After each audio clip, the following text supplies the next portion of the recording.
Hey guys, it's Matt. We know somebody in Texas, power out, some sort of weird snowstorm, ice storm. We know somebody in Louisiana, power out, ice storm supposedly coming to Pennsylvania tonight, and then another one on Thursday. So I am going to make a quick video here on and present some very, very good news, some things to think about. A term that Matthew C. put in one of his emails to me that it just kind of hit me. I'm like, this is really good news when we explore this concept. So I'll just float it in this short video.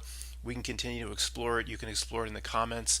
If I ever go down, you don't hear from me for 3 or 4 days. I make a video just about every other day, sometimes 2 days in a row. Something's happened. My power went out, computer. I'll be back. And I spoke to Rob about what we're doing at freevoice.io.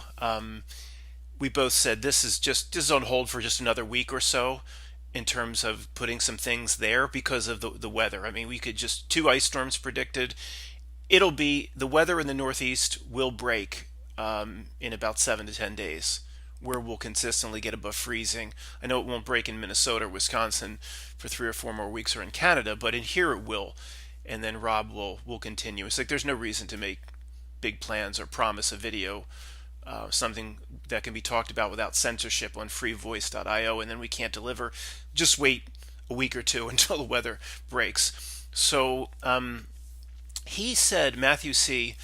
talked about compatibility in a recent email to me, and I'm like, that's it. I mean, that is an extremely important concept and really, really good news from our perspective.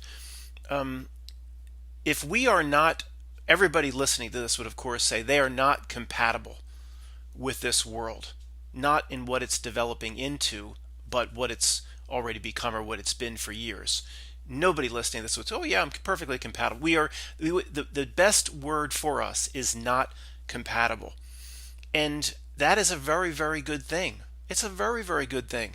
I'm trying to work this into my morning little mantras or my morning little rituals, saying, yeah, I'm not compatible with this place. I acknowledge I'm not compatible with it, and I'm going to use it. I'm going to use whatever it can provide me to better myself. But the non compatible thing is very good news, because who would want to be compatible with this? If you are along we all have different theories as to God, source, creation, how we got here, etc.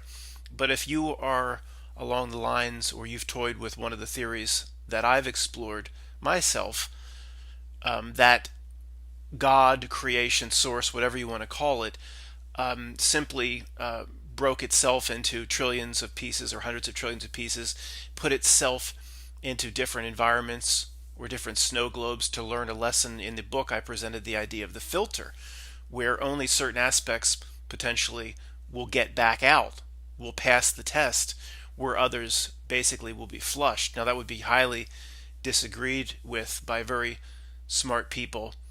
That we talk back and forth and say, if you're a real souled, spirited being that's connected to creation, source, or higher self, you're not, a percentage of you is not going to get flushed. This isn't the Roach Motel, but it was something that I toyed with when I wrote up a section of the book.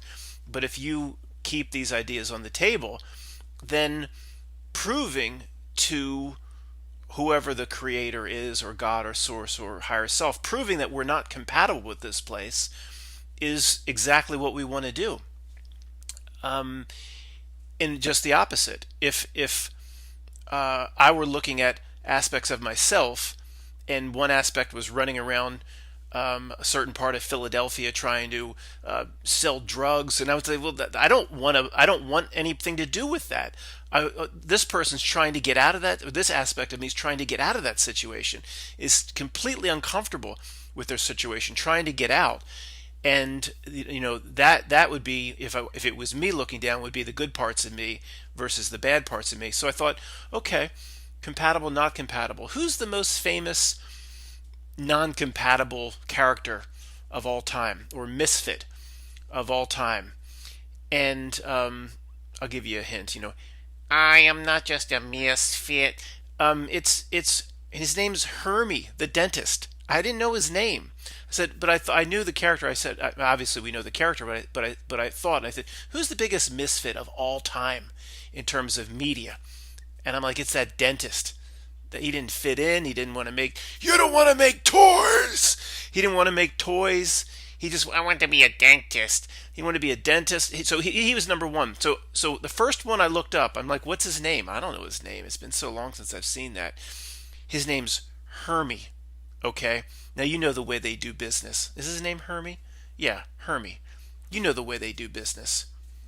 It come on. It's got to be related to, or at least the way they present it. Hermes Tris Megistus. I mean, I'm not expert on all that stuff that Levette and others would be expert at, but I can kind of sniff it out. Like there's no. Of course, that's his name could have been anything. It's Hermie. So can you relate? I don't know enough about that to talk intelligently about it. I can just sniff that it's there for a reason. And is there something to saying to be there's so much more to the concept of Hermes carrying the caduceus and what that really means than just some Greek god. It's not. Oh, that's pagan. No, there's much more. Meaning to it. Again, I'm not expert at it, and it's not. It's not. There's a lot of good associated with it. Devin. If you watch Devin, his channel, he claimed to be Hermes or and something like that. I mean, if you don't know what I'm talking about, we'll talk about it some other time. He has some very interesting philosophies. So, just saying, there's a reason that's the dentist's name, and he's the biggest misfit. So, we're misfits, and we should be very proud of the fact that we don't want to be.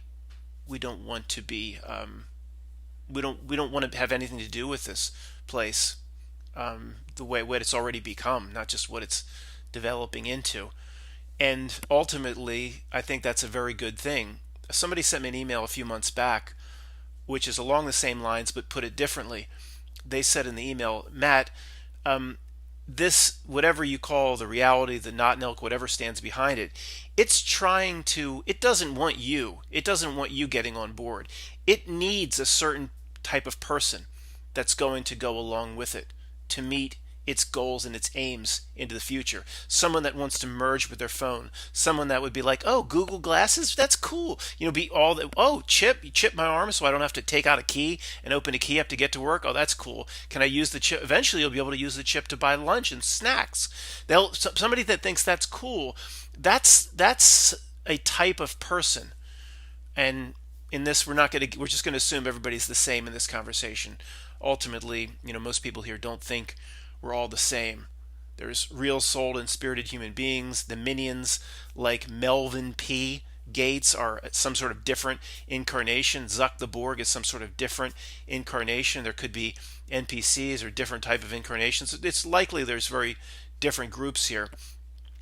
Nige in China would talk about the Bible in Genesis talks about two completely different creations. There was man was created to have dominion over the fowl and over this, and then later, and it's not two sentences later, a good amount later, Adam and Eve is created, and Nige was like, that's two different creations. That one was meant to serve the other. So there's a lot of evidence that that they go back to the original first few sentences of the Declaration. All men are created equal.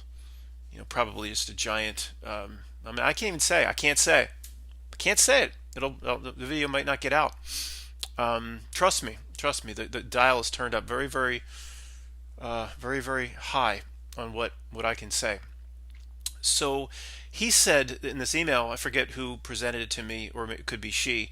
That person maybe want to remind me, it was about 5 or 6 months ago, said it's trying to develop a certain type of person, and that type of person, it needs this type to serve it in the society it's developing. You're not going along for that ride. And he didn't use, or that person didn't use the word compatible, but it was two different ways to say the same thing. And what could be better? I mean, what could be better in terms of news if you back up far enough and look at it from perspective that's outside of this one lifetime, what could be more and better than to announce to anybody, announce to God, announce to Source, announce to yourself, announce to your higher self, another aspect of you, whatever is going to be connected to you once you pass on the day of your life and your human becoming. What could be better than saying, I was completely incompatible with that sick place. You want to talk about a test? I wanted nothing to do with it. I tried to cut ties with it. I saw how it was playing tricks on me, trying to get me to associate it with my straw man and my legal fiction, first name caps, all name caps. I was cutting ties, and I was completely incompatible. And then, you know, where there was like a judge, for example, I don't really that's not part of my philosophy, but in this example, if you want to just run with that, it was be like, yeah, dude, the first person I'm picking is the person that wasn't compatible with that. We created that to be some horse shit cesspool reality, and it was getting worse and worse and worse every year, and more just completely debauchery and a completely adulterated version of what real humans should be living like. And like, so as the people became incompatible, these are the winners. That's the way I see it. And it's not just trying to make myself feel better. So ultimately, it's good news. The more incompatible you are with this, with everything that's out your window, then that's a win. I mean, that's there you go. And there's obviously, guys, I'm just talking on the fly on this. This wasn't a really great presentation, but this word that Matthew used, compatible, I'm like, this has got to be a key part of our philosophies going forward. So I just wanted to present it or float it. We'll talk about it again a lot over the coming weeks. And if I go down for more than 3 days or so, then the ice storm hit here and knocked everybody out. But anyway, guys, thanks for watching. I'll be back as soon as I can. Hey guys, it's Matt. The reason I'm showing you the cat room again is not because it's cute. I'm going to show you the cats again. This is very cute, but that's not why I'm showing it to you. This whole cat room I designed, okay? Now, they're not in here. I'm just going to explain what's going on here.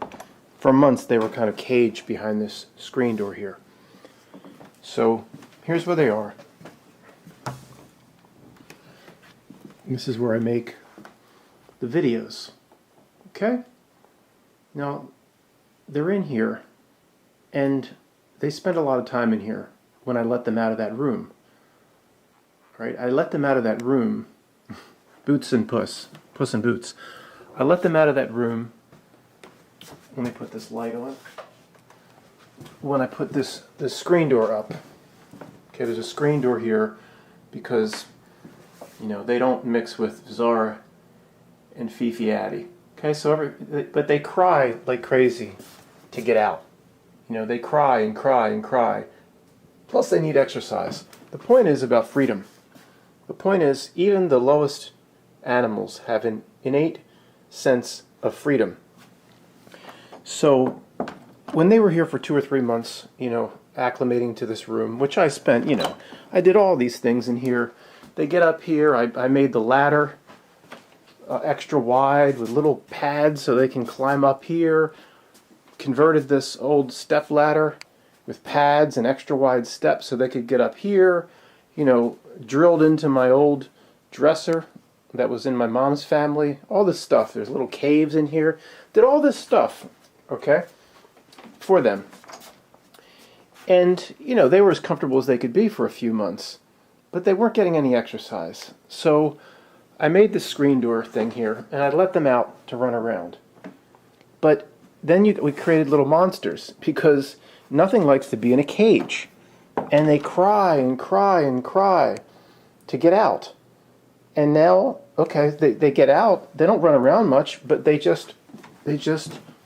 come in here, and they want to be in a different room. And they could go into my bedroom, but this is where I make the videos.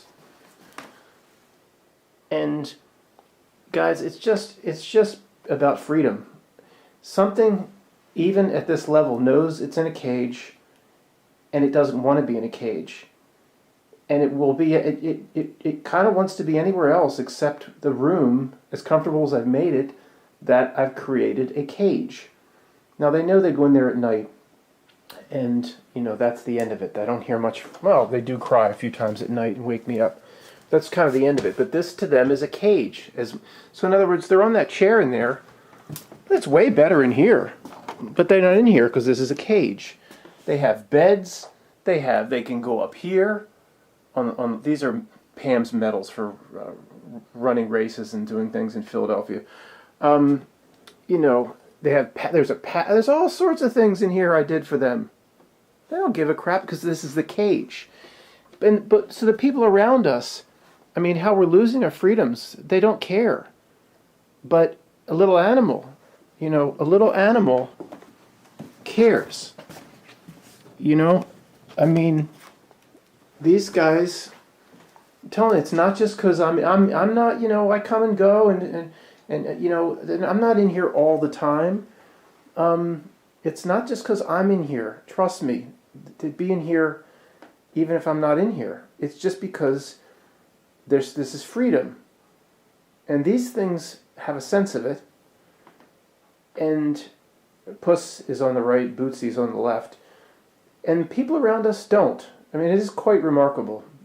Thanks for listening. All right, Fifi Addy girl, you ready? Come on, Fifi girl. Come on, little girl. Come on, little girl. Come on, little girl. Come on, little girl. Come on. Come on.